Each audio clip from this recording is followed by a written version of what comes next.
नमस्कार, मुद्दा देख रहे हैं आप। मैं हूं आपके साथ नेहा दुबे। लोकसभा चुनाव से पहले कांग्रेस ने आज अपना चुनावी घोषणा पत्र जारी कर दिया है। कांग्रेस अध्यक्ष मल्लिकार्जुन खड़गे, सोनिया गांधी और राहुल गांधी ने घोषणा पत्र जारी किया।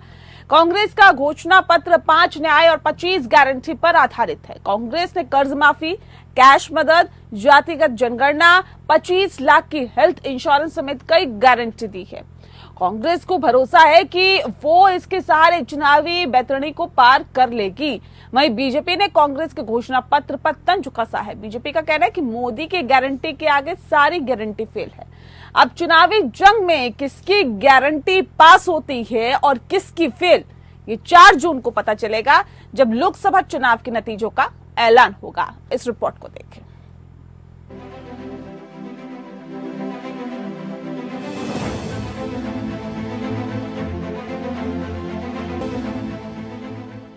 मुस्कुराते चेहरे और हाथों में वादों का पुलिंदा, ये है कांग्रेस का घोषणा पत्र, जिसे न्याय पत्र नाम दिया गया है। और दिल्ली के कांग्रेस मुख्यालय में सोनिया गांधी, राहुल गांधी और कांग्रेस अध्यक्ष मल्लिकार्जुन खड़गे ने घोषणा पत्र को जारी किया। इस दौरान पी चिदम्बरम, केसी वेणुगोपाल, प्रियंका गांधी, सचिन पायलट समेत कई नेता मौजूद रहे। अपने मैनिफेस्टो में कांग्रेस ने कई बड़े चुनावी वादे किए। घोषणा पत्र 5 न्याय और 25 गारंटी पर आधारित है और ये 5 न्याय हिस्सेदारी न्याय, किसान न्याय, नारी न्याय, श्रमिक न्याय और युवा न्याय है। घोषणा पत्र जारी करते हुए कांग्रेस अध्यक्ष खड़गे ने कहा कि हमारा घोषणा पत्र गरीबों को समर्पित है। हमारा ये घोषणा पत्र देश के राजनीतिक इतिहास में न्याय के दस्तावेज के रूप में याद किया जाएगा। वहीं घोषणा पत्र समिति के अध्यक्ष पी चिदम्बरम ने कहा कि हम जम्मू कश्मीर को तुरंत पूर्ण राज्य का दर्जा बहाल करेंगे। आज भारतीय राष्ट्रीय कांग्रेस के 2024 के लोकसभा चुनाव का घोषणा पत्र जारी किया जा रहा है। जो चिदम्बरम जी ने कहा उससे मैं सहमत हूं, मगर ये जो चुनाव है ये लोकतंत्र को और संविधान को बचाने का चुनाव है। एक तरफ एनडीए नरेंद्र मोदी जी जो कॉन्स्टिट्यूशन पर आक्रमण कर रहे हैं, लोकतंत्र पर आक्रमण कर रहे हैं, इंस्टीट्यूशंस को कैप्चर कर रहे हैं, और दूसरी तरफ इंडिया अलायंस जो कॉन्स्टिट्यूशन की रक्षा करता है, लोकतंत्र की रक्षा करता है। तो ये चुनाव इन दोनों फोर्सेस के बीच में है। The Congress guarantees are concrete guarantees.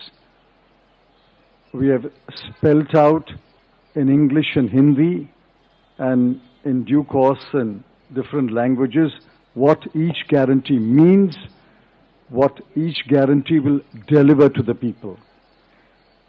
Mr. Modi's guarantees are only in order to ensure that he is guaranteed a third term job. Where is the guarantee? What happened to the guarantee of 2 crore jobs?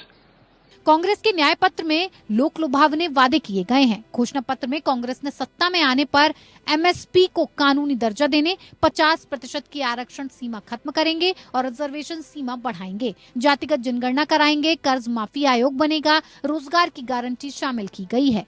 घोषणा पत्र में 5 तरह के न्याय का जिक्र किया गया है। न्यूनतम मजदूरी 400 रुपए, 40 लाख सरकारी नौकरियां, गरीब महिलाओं को 1 लाख रुपए की मदद, ट्रेनिंग के लिए 1 लाख की मदद, शहरी रोजगार गारंटी स्कीम लाने, देश भर में 25 लाख रुपए तक निशुल्क इलाज के लिए कैशलेस बीमा योजना का वादा किया है।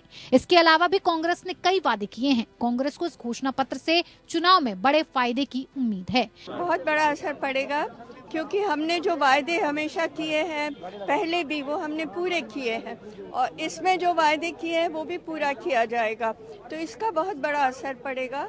और बीजेपी ने पिछले चुनाव में जो वायदे किए थे वो भूल गए उसे। एक बहुत बड़ी जनसभा जयपुर में होने वाली है, उसमें लीडरशिप औपचारिक जो पब्लिक के बीच में जाकर मैनिफेस्टो को प्रेजेंट करेगी। ये बिल्कुल ठीक है कि भाजपा की जो नीति है वो चंद लोगों तक सीमित है और कुछ पूंजीपति, कुछ ताकतवर लोगों के पर सीमित रहती है। हमारी जो मैनिफेस्टो है वो तमाम आमजन, किसान, नौजवान और आम व्यक्ति को लेकर हम लोगों ने मैनिफेस्टो। वहीं बीजेपी ने कांग्रेस के घोषणा पत्र पर तंज कसा है। बीजेपी का कहना है कि मोदी की गारंटी के आगे सारी गारंटी फेल है।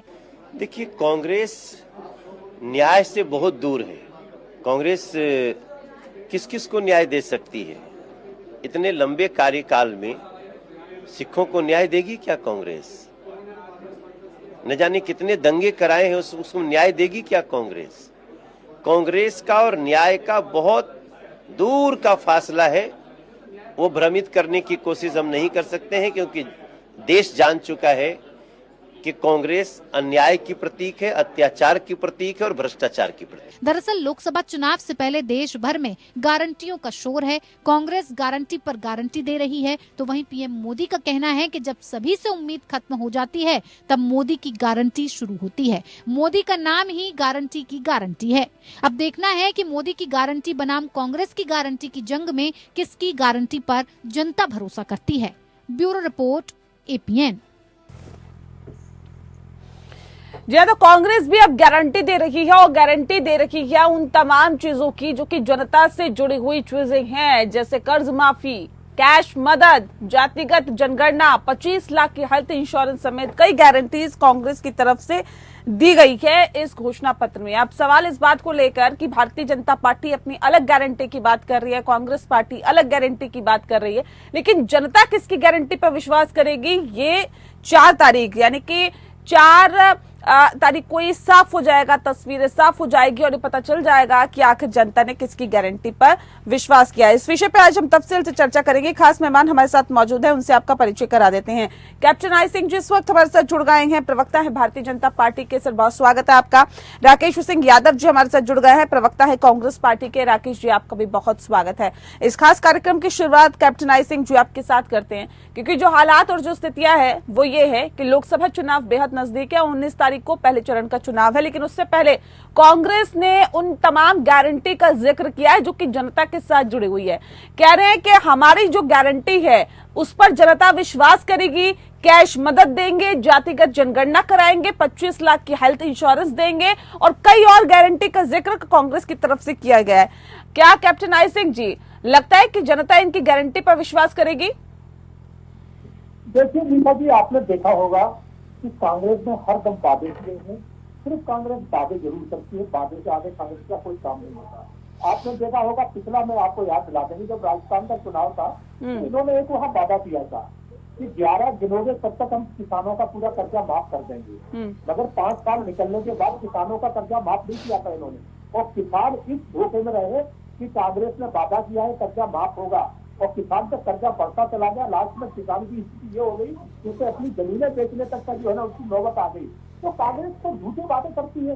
कांग्रेस ने 65 साल शासन किया इस देश पर। आप देखिए कि सर्वाधिक शासन करने वाली कांग्रेस है, वो भी एक परिवार है, और उसके बाद भी देश की हालत इन्होंने बना के रखी थी। अब कुल मिलाकर उनकी सोच ये बन चुकी है कि किसी भी तरह से झूठ बोल के वादे करके सत्ता हासिल करना, मगर देश की जनता बहुत अच्छी तरह जानती है कि अब ये होने वाला नहीं है और समझ चुकी है कि आपने देश को जो लूटा है, देश में तुष्टीकरण की राजनीति करी है, हिंदू मुस्लिम की राजनीति की है, जाति धर्म मजहब पंथ में बांटा है आपने, तो अब जनता समझ चुकी है, जनता इसके भरमाए में नहीं आने वाली है। भारतीय जनता पार्टी में जो नहीं, ठीक है, आपको क्यों लगता है कि जनता आपकी गारंटी पे विश्वास करेगी, मोदी की गारंटी पे विश्वास करेगी, क्यों? बिल्कुल, मोदी जी ने करके दिखाया। आप देखिए आज हमारे इंफ्रास्ट्रक्चर कितने बेहतरीन चल रहे हैं। देश में हमने रोडों का जाल बिछाया है। आप किसी भी रोड पर निकलो आपको 4 लाइन 6 लाइन 1 लाइन मिल जाएगी। ये भी कर सकते थे, क्योंकि इन्होंने 65 शासन किया। हमें सिर्फ 10 साल शासन करने का मौका मिला, जिसमें भी 3 साल कोरोना काल की महामारी निकल गई। और सबसे बड़ी बात मैं अनिता जी आपको एक बात बता देना चाहूंगा कि 5 साल तो हमने उस समय में उसमें निकाले जो ये घोटाले और गड्ढे भर खोद के गए थे, वो भरने में हमें 5 साल निकल गए। हमें तो सब देखा जाए तो 3 साल का कार्यकाल मिला है विकास करने का। अब जो आने वाला 5 साल है उसमें हमें हिंदुस्तान को एक बार ये करके दिखा देंगे कि लोग कहेंगे कि हमें बाहर जाने की जरूरत नहीं है, हिंदुस्तान नहीं हमारा, अमेरिका है, यूरोप है, तो ये हम 5 साल में करके दिखाएंगे। तो ये कांग्रेस है, इन्होंने किया क्या? यहाँ पर विकास होता है सिर्फ एक परिवार का, गांधी परिवार का होता है, इससे आगे कोई विकास नहीं करते। ये झूठे, इतने बड़े झूठे मक्कार लोग हैं कि जैसे ही सत्ता में आते हैं, आप देखिए ना अब उसमें कर्नाटक में जब तक हमारी सरकार थी बहुत शांतिपूर्ण वहाँ सब कुछ चल रहा था। जैसे ही कांग्रेस की सरकार आई वहाँ किस तरह की हालत कर दी है, वहाँ खास करके हिंदुओं की हालत इतनी बुरी कर दी है कि डेली हिंदुओं को वहाँ मारा जा रहा है, पीटा जा रहा है, हमारी बहन बेटियों को घर से उठाया जा रहा है, ये स्थिति कर रखी। तो जहाँ जहाँ कांग्रेस आती है वहाँ तुष्टीकरण की राजनीति शुरू हो जाती है। ठीक है, अब ये चलने वाला ठीक है। राकेश सिंह यादव जी भी हमारे साथ जुड़ा हुआ है। राकेश जी, घोषणा पत्र कांग्रेस की तरफ से जारी किया गया जिसमें तमाम गारंटी की बात की जा रही है कांग्रेस की तरफ से, लेकिन क्यों ऐसा लगता है कि इन गारंटीज पर जो जनता है वो विश्वास करेगी? कि पिछले 55 साल के राज में इस देश ने जो तरक्की की है, जो मील के पत्थर स्थापित हुए हैं, उनको इस भाजपा की सरकार ने 9 साल में सिर्फ बेचा है, बनाया कुछ नहीं है। 9 साल की उपलब्धि अगर देखी जाए भारतीय जनता पार्टी के प्रधानमंत्री की, केंद्र सरकार की और उनकी नीतियों की, उसमें उन्होंने कुछ नया डेवलपमेंट नहीं करा है। जो था उसको बेच दिया, उसको बेच के 0.5% का डेवलपमेंट हुआ। तो देश इसलिए यकीन करेगा कि कांग्रेस वही बात बोलती है जो देश हित में और यहाँ के नागरिकों के हित में, जो पूर्ण हो सकती है। ऐसे झूठे वादे नहीं करते हैं कि 15 लाख रुपए आपके अकाउंट में आ जाएंगे, ऐसा कांग्रेस कभी नहीं उसके बाद तो चुनाव हुआ ना, ये तो 2014 के चुनाव की बात है जब आज जिसका जिक्र आप कर रहे हो कि 15 लाख रुपए अकाउंट में आएंगे। उसके बाद 2019 में चुनाव हुआ, तमाम राज्यों में भी चुनाव हुआ। अभी हाल ही में 5 राज्यों में विधानसभा चुनाव हुआ था, उसमें भी मोदी ने गारंटी दी थी। उन गारंटियों पर जनता ने भरोसा किया और उसी के आधार पर ये कहा जा रहा है कि देखिए लोकसभा चुनाव में भी जो मोदी की गारंटी है उस पर जनता विश्वास करेगी। लेकिन ऐसे में अगर मोदी की गारंटी पे ही जनता विश्वास कर रही है और देश बहुत अच्छा चल रहा है, तो अब इस देश में मुझे लगता है भविष्य में चुनाव होना भी बंद हो जाएंगे। उस प्रक्रिया की बहस में मैं नहीं जानना चाहता कि चुनाव कैसे हो रहे हैं और क्या हो रहा है, लेकिन अगर देश खुशहाल है, जो आप बात कर रहे हैं, चाहे मोदी की गारंटी हो या 15 लाख रुपए 14 में हो या उसके बाद की तमाम गारंटियां हो या कोविड में उस कंपनी से करोड़ों रुपए का चंदा लिया हो, ये सारी चीजें इस देश ने देखी है, इस देश की जनता ने देखी है, इस देश की जनता ने भुगता है। अब इसके बाद भी अगर मोदी जी ये बोलते हैं कि देश तरक्की कर रहा, और ऐसे लोग अगर कोई मानता है कि तरक्की हो रही है, तो ये तो देश की जनता तय करेगी अब आने वाले चुनाव में कि उनको क्या निर्णय करना है। लेकिन संभावनाओं पे चुनाव नहीं होते, जैसा आप अभी ऐसी बोल रहे 5 हैं। चीजें बताइए राकेश जी जिसके आधार पर आप ये कहेंगे कि मोदी सरकार इस बार नहीं आएगी, जनता उनकी गारंटी पर विश्वास नहीं करेगी। सबसे प्रमुख बात, जो रोजगार, सबसे बड़ा बेरोजगार आज यूथ है, जिसको कोई रोजगार नहीं मिल पा रहा है, जिसको कोई नौकरी नहीं मिल पा रही। दूसरा बताइए, जो कटोरा लेके हाथ में घूम रहा है। दूसरा एमएसपी, किसानों की जो एमएसपी है वो आज तक किसानों को नहीं मिल पाई है, चाहे उन्होंने वोट दिया हो, चाहे उन्होंने मदद करी हो भारतीय जनता पार्टी की। अब या विधानसभा चुनाव का जिक्र कर रहे थे, वहां वो जीते, लेकिन उसके बाद भी उनको धोखा दिया गया और यही बोला गया कि एमएसपी दी जाएगी।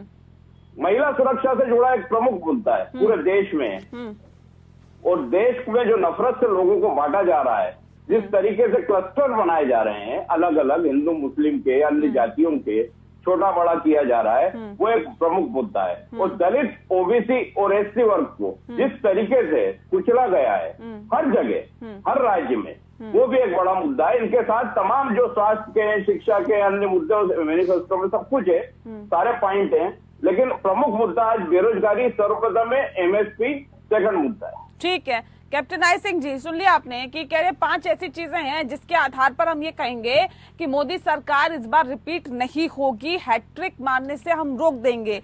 ओबीसी, दलितों के पिछड़ेपन के लिए जो मोदी सरकार है जिम्मेदार है, तुष्टीकरण की राजनीति करती है, किसानों का हाल बेहाल है, एमएसपी पर कोई कानूनी गारंटी नहीं दी। इससे पहले भी आश्वासन किसानों को मिला, भले ही इससे पहले 55 साल कांग्रेस की रही हो, लेकिन उसके बाद भी एमएसपी पर कानूनी गारंटी तब भी नहीं मिली थी। लेकिन अब ये बात 10 सालों की कर रहे हैं, कह रहे नहीं मिली कानूनी गारंटी। ठीक है, बेरोजगारी कह रहे चरम पर है, महिला सुरक्षा जो है एक बड़ा मुद्दा है जिससे जो महिलाएं हैं उनका भी हाल बेहाल है।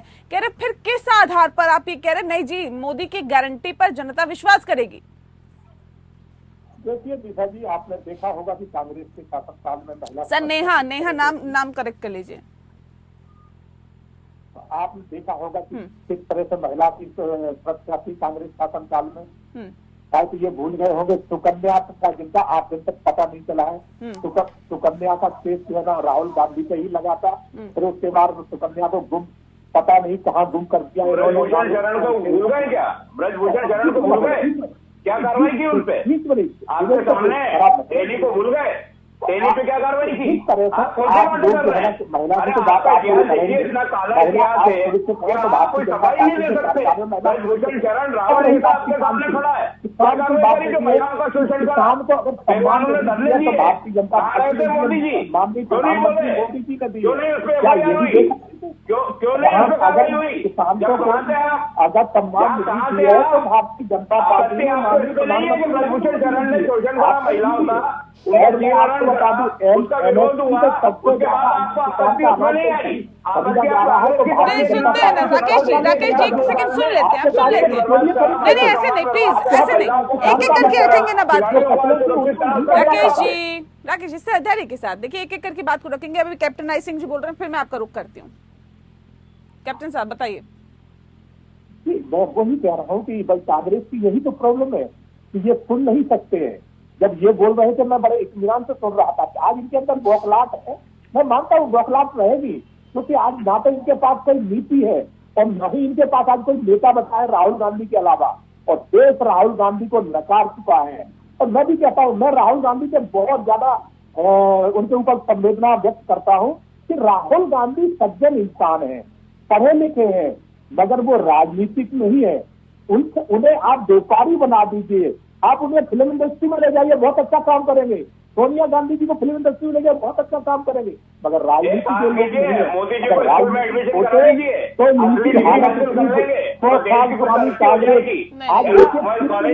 मुद्दों की बात नहीं करते ना आप लोग, यही दिक्कत है, मुद्दे से हट जाते हैं। ठीक है, अपने से आप उनको ललकार रहे, ममता बनर्जी वहाँ उनको खड़े नहीं रहने दे रही। आपके गृह मंत्री कितनी बड़ी डिग्री है, राहुल गांधी जी से क्या तुलना इनके पास कैप्टन नाई सिंह, किसके पास क्या है, किसके पास क्या नहीं है, हमें उस पर नहीं जाना। मैंने तो सीधा सा सवाल आपसे पूछा, जो सवाल अभी राकेश जी ने उठाया, ओबीसी, तुष्टीकरण, किसान, बेरोजगार, महिलाएं, इस पे जवाब आपने नहीं दिया। लेकिन मैं आती हूँ, उस पे फिर आऊंगी। लेकिन राकेश जी एक सवाल का जवाब दीजिए। ओबीसी जिसका जिक्र आप कर रहे हैं और ये कहते हैं कि जातिगत आधार पे हम जनगणना कराएंगे, ये तो अभी 5 राज्यों में विधानसभा चुनाव हुआ था, सबसे बड़ा मुद्दा आपने ही बनाया था। राहुल गांधी जगह जगह जाके रैली कर रहे थे, सबसे पहले यही मुद्दा उठा रहे थे कि देखिए दलितों के साथ दलितों का अपमान हुआ, ओबीसी का अपमान हुआ, उनको उनका हक नहीं मिल पाया, हम तो जातिगत आधार पर जनगणना कराएंगे। लेकिन जनता ने उसे नकार दिया उन 5 राज्यों के विधानसभा चुनावों में। देखिए, जनता ने नहीं नकारा है। अगर आप ये देखेंगे कि 5 राज्यों के विधानसभा चुनाव में कांग्रेस को भाजपा से ज्यादा मत मिले, सीटें कम मिली, ये जरूर है। लेकिन वोटिंग आप देखेंगे तो बीजेपी से ज्यादा वोट हमें मिले, तो जनता ने तो नहीं नकारा। लेकिन व्यवस्थाएं ऐसी थी, जो प्रजातांत्रिक व्यवस्था है, उसमें सीटें उनके हिस्से में ज्यादा गई। तो ये मुद्दा अपने आप में जिंदा है, कांग्रेस इस मुद्दे पे कायम है और निश्चित तौर पर जातिगत जनगणना होना चाहिए। उससे तकलीफ किस बात की? जिसका जिसका हिस्सा है उसको उसकी भागीदारी मिलना चाहिए। क्या जरूरत है कि इनका शोषण हो, ओबीसी का शोषण हो, एससी का शोषण हो, एसटी का शोषण हो? क्या सिर्फ बड़े पदों पर बड़ी जाति के लोग ही बैठेंगे? तो जातिगत जनगणना होने से खतरा किसको है? खतरा तो उन्हीं लोगों को है जो शोषण कर रहे हैं और जो ये कह रहे हैं ना कि देखिए जातिगत आधार पर जनगणना आखिर कांग्रेस को क्यों जरूरी लगती है? तो सबके साथ सबके विकास और सबके विश्वास। एक सेकंड सुनिए ना, ये कह रहे सबका साथ सबका विकास और सबके विश्वास की बात करते हैं। हमारे लिए तो कोई ओबीसी, कोई दलित, कोई उच्च जाति का नहीं है। हमारे लिए तो गरीब, युवा, महिलाएं, हम तो उनको कैटेगराइज करते हैं। ये तो प्रधानमंत्री नरेंद्र मोदी तो इसको कहते हैं। और दूसरी बात, आप कह रहे 25 लाख रुपए के हेल्थ इंश्योरेंस देंगे, आप कहते हैं कि कैश मदद देंगे, कर्ज माफी कर देंगे। तो सर 25 साल तक, अभी यही खुद कह रहे थे कैप्टन नाई सिंह जी कि कितना लोगों का आपने कर्ज माफ किया। राजस्थान में आपकी सरकार थी, किसान बेहाल था, कह रहा हमारा तो कोई कर्ज माफ नहीं हुआ। उसी के बिहाफ पे आए थे आप सत्ता में और अब सत्ता से बेदखल कर दिया गया। देखिए, एमपी में और राजस्थान में लिस्ट मौजूद है बीजेपी सरकारों के पास कि कितने किसानों का कर्ज माफ हुआ, नेट पे देख सकते हैं। दूसरी बात, जो बार बार गणना की आप बात की जा बताइए ना, रही है। नेट पे तो सर बहुत सारी चीजें आती है, क्या क्या देख सकते हैं उसको छोड़ दीजिए। देखिए हाल ही में जब सरकार आई थी कांग्रेस की, तत्काल जो ऋण माफ करना था और 2 लाख किसानों को तत्काल रिलीफ दिया गया था, ऋण माफ किया गया था। मध्य प्रदेश की बात कर रहा हूँ, वही राजस्थान में स्टेप ली गई थी जब शपथ ली थी। लेकिन अगर 11 महीने 12 महीने में वो सरकार गिरा दी गई और फिर आप हिसाब पूछ रहे हैं, तो ये तो वैसे भी सबको पता है कि किस तरीके से खरीदो बेचो करके गिराई गई। अब फिर वो चर्चा में जाना भी नहीं चाहते। तो विषय ये है कि आप लोग बार बार जो बोल रहे जातिगत जनगणना का, प्रधानमंत्री बोलते हैं सबका साथ सबका विकास, तो सबका साथ सबका विनाश हो रहा है। आपके पार्टी के खुद उच्च पदों पे बताइए कौन से ऐसे ओबीसी के जाति के लोग बैठे हैं, एससी जाति के लोग की हैंडल पे कहाँ बैठे हैं, इनकी रीढ़ की हड्डी आरएसएस तो कभी बनाती ही नहीं है पदाधिकारी, ना ओबीसी को कभी प्रमुख पद पे बिठाती है, ना एससी को बिठाती है, ना एसटी को बिठाती है। ठीक है, अगर आप ये कह रहे हैं कि जाति के आधार पर जनगणना होगी और उसका फायदा मिलेगा या फिर जनता को उसका फायदा मिलेगा, तो ये वाकई देखने वाली बात होगी। बहरहाल बहुत शुक्रिया आप दोनों मेहमानों का हमारे साथ इस खास चर्चा में शामिल होने के लिए। मुद्दा में फिलहाल के लिए इतना ही। नमस्कार।